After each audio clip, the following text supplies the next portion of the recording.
Good morning દોસ્તો. આ તકે આપણે એક કપલ ઓફ ટેન્સ શીખી લઈએ. કપલ ઓફ ટેન્સ અહીંયા હું રજૂ કરું છું. ધ સિમ્પલ પ્રેઝન્ટ અને the simple future. Couple of tense જોડિયો કાળ, સાદા વર્તમાન સાથે સાદો ભવિષ્યકાળ ક્યારે ઉપયોગ થાય.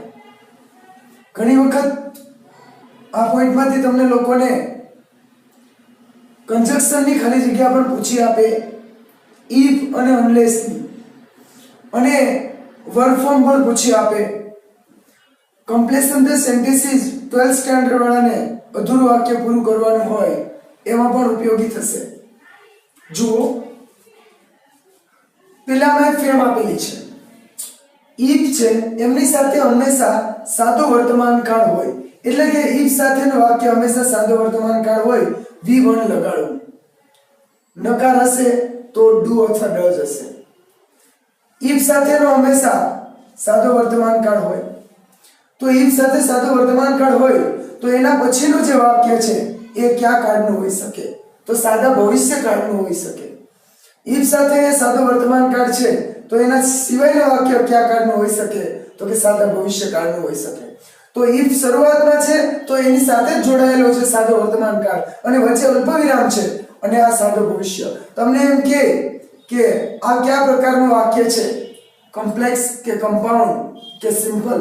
તો શરૂઆતમાં છે, બરાબર, શરૂઆતમાં છે કન્જક્શન એટલે કોમ્પ્લેક્સ આવશે. જ્યારે વચ્ચે છે તો શું આવશે? કમ્પાઉન્ડ આવશે.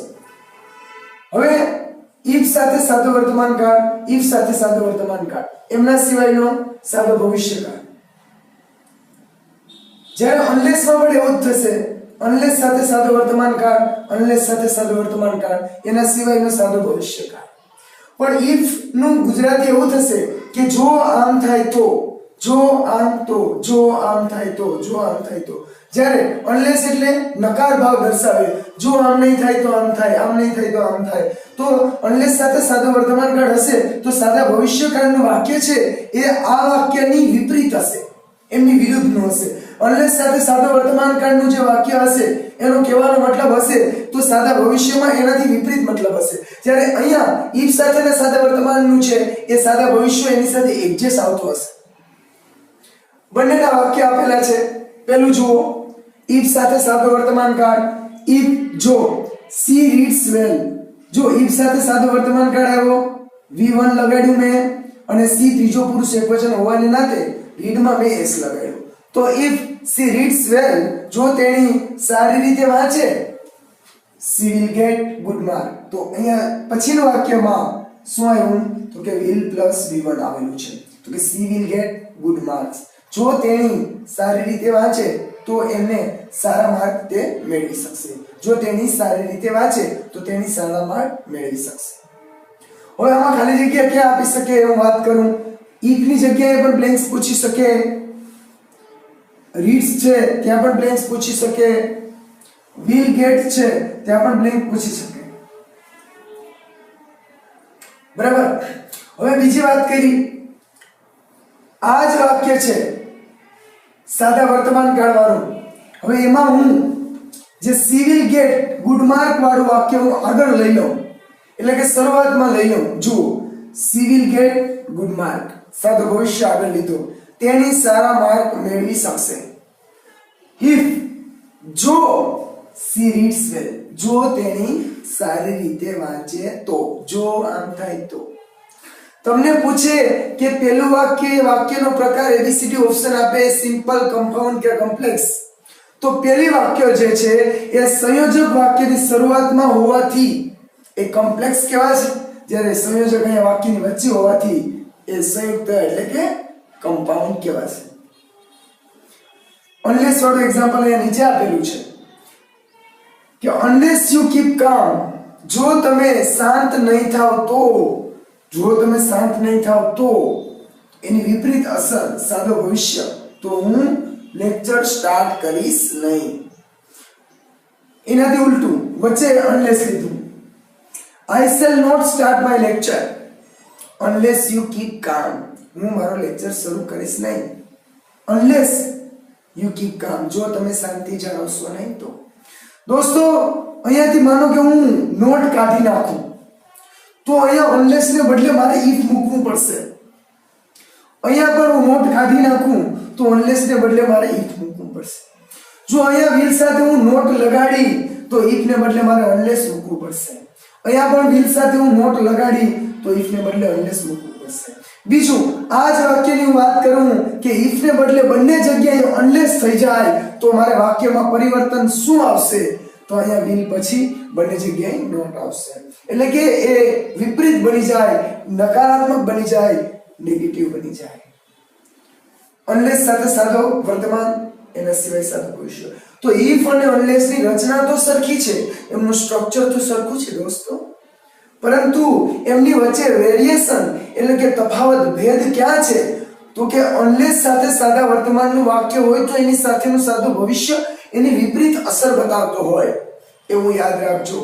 એટલે કે if સાથે if પછી કરતા હોય ખાલી જગ્યા પૂછે તો તમારે v1 લખવાનું, અને એના પછી ખાલી જગ્યા હોય અને એમાં તમને ખાલી જગ્યા પૂછે વર્બ ફોર્મની તો will plus v1 લખવાનું.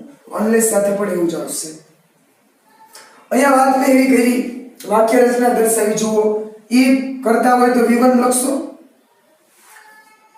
એના સિવાયનું વાક્ય will plus v1 લખશો. if you work hard, જુઓ v1 આવ્યો અહીંયા. અહીંયા he see it હોત તો હું અહીંયા yes કરે, પણ he see it કઈ છે નહીં, ત્રીજો પુરુષ એકવચન. કૃણાલ હોત તો પણ હું yes કરે, ત્રીજો પુરુષ એકવચન થાય, પણ you ત્રીજો પુરુષ નથી, બીજો પુરુષ છે. if you work hard, જો તું ખૂબ જ કામ કરી, સખત અઘરું કામ કરી, જો તું મહેનત કરી, અલ્પવિરામ, તો એના પછીના વાક્યમાં શું આવશે? you ખાલી જગ્યા the exam, કૌંસમાં તમને પાસ આપ્યું તો શું લખશો તમે? તો will pass લખીશું. તો you will pass the exam. હવે દોસ્તો બીજી વાત મારે કહેવાની મિત્રો તમને એ છે કે if સાથે મેં તમને કીધું કે સાદો વર્તમાન આવે એ વાત બરાબર છે, પણ અમુક સંજોગોમાં if સાથે v2 આવી ગયું.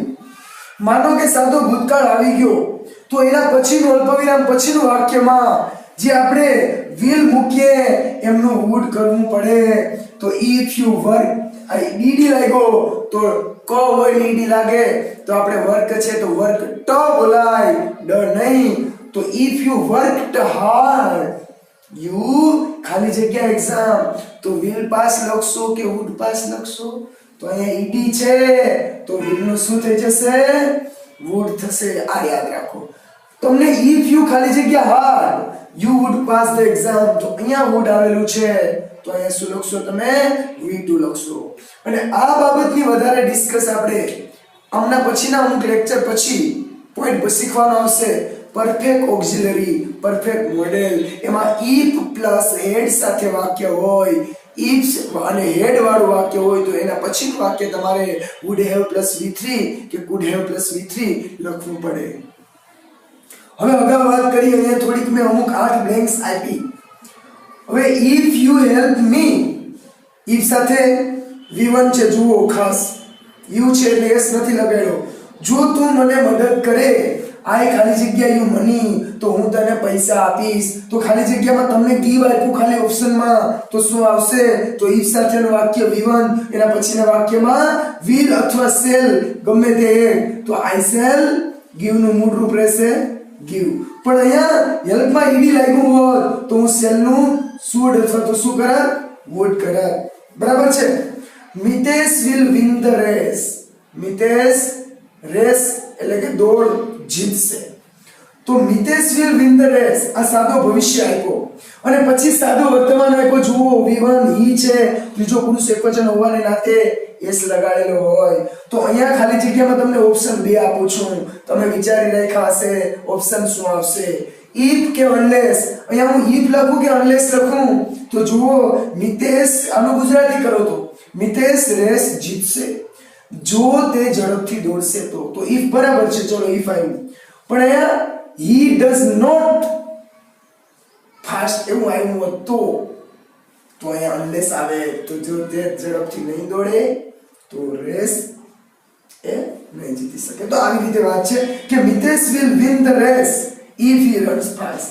મિતેશ રેસ જીતશે જો ઝડપથી દોડે તો. વર્તમાનની વાત આવી. અને ઘણી વખત એવું છે કે ઇફ સાથે સાદો ભવિષ્ય હોય તો પછીનું વાક્ય પણ સાદો ભવિષ્ય જ આવતો હોય, અને ઇફ સાથે સાદો વર્તમાન હોય તો પછી સાદો વર્તમાન આવતું હોય. પણ મેજોરિટી 80% કિસ્સાઓમાં 80% કિસ્સાઓમાં ઇફ સાથે સાદો વર્તમાન, એમના પછીનું વાક્ય સાદો ભવિષ્યકાળ હોય છે. Third one, unless Dhoni played વેલ. જો ધોની સારું ન રમ્યો હોત તો. બીટુ આવી ગયો સાદો ભૂતકાળ. જો ધોની સારું ન રમ્યો હોત તો ઇન્ડિયા ખાલી જગ્યા નોટ વિન ધ મેચ. તો ભારત મેચ જીતી શકે નહીં. તો કેન આવશે કે કુડ. તો V2 છે તો કેનનું ભૂતકાળનું રૂપ કુડ લખે તો ભારત મેચ જીતી શક્યું હોત નહીં. Brinda will succeed. જો ભાઈ સક્સેસ નાઉન છે એનું મેં આ વર્બ બનાવ્યું છે સક્સીડ. બરાબર છે.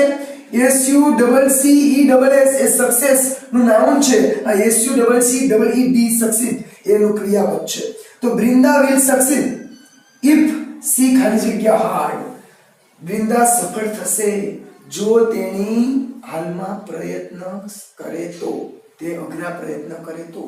તો અહીંયા દોસ્તો મારે જવાબ આવશે TRY. તો હું લખી નાખું, પરંતુ સી ત્રીજો પુરુષ એકવચન છે, સાદો વર્તમાન આવે. મેં કીધું will + V1 તો બીજે V, એના પછીનામાં V1 ત્રીજો પુરુષ એકવચન હોય તો ટ્રાય માં s લગાડવો પડશે.